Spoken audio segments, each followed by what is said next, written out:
নমস্কার গুরু কি ভাই কেবলম আমি বিগত কয়েকদিন আগে আপনাদের আলোচনা করেছি নামের আদ্যাক্ষর অনুযায়ী জাতক জাতিকাদের চারিত্রিক বা চরিত্র কী ধরনের হয় এ বি সি ডি পর্যন্ত আলোচনা করেছি।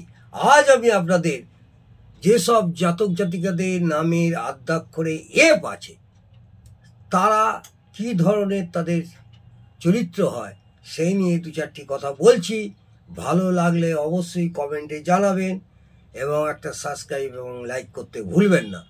যেসব জাতক বা জাতিকাদের নামের প্রথম অক্ষর এফ, যেসব জাতক জাতিকাদের নামের প্রথম অক্ষর এফ তারা সেবা পরায়ণ হয়ে থাকে, সেবা পরায়ণ হয়ে থাকে, এটা মাথায় রাখবেন।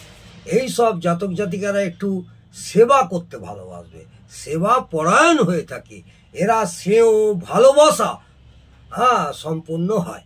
এই সব জাতক জাতিকাদের মধ্যে একটা স্নেহময় এবং ভালোবাসা সম্পন্ন থাকে বা সম্পন্ন হয়। এরা একটু পরিষ্কার পরিচ্ছন্ন পছন্দ করে। এই সব জাতক জাতিকারা একটা পরিষ্কার পরিচ্ছন্ন পছন্দ করে, ভোগ বিলাস পছন্দ করে, আনন্দ উপভোগ করতে পছন্দ করে।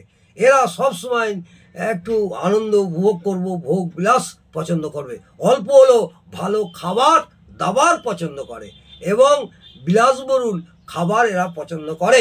এরা মানসিকভাবে দৃঢ়, এদের গাম্ভীর্য থাকে, এরা মানসিকভাবে দৃঢ় এবং এদের গাম্ভীর্য থাকে, এদের অন্তরে আকর্ষণ বেশি থাকে। এই সব জাতক জাতিকাদের মধ্যে একটা আকস্মিক ভাব অন্তরের মধ্যে থাকে। এরা সাংসারিক সুখ ভালো মতো পেতে চায়, সংসারের মধ্যে থেকে সাংসারিক সুখ একটু ভালো মতো উপভোগ করতে চায় বা পেতে চায়।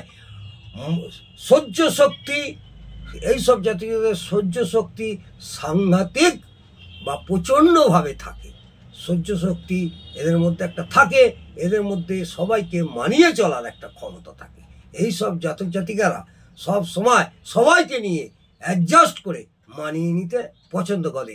যে সব জাতক জাতিকাদের নামের প্রথম অক্ষর এফ, আগামী দিনে আপনাদের নামের প্রথম অক্ষর জি থাকলে কি হয় বলবো। আজকে আপনাদের আলোচনা করলাম যাদের নামের প্রথম অক্ষর এফ। আজকে এই পর্যন্ত, এইটুকুনি আপনাদের বললাম। ভালো লাগলে অবশ্যই একটা লাইক করবেন। নমস্কার, জয় মা তারা।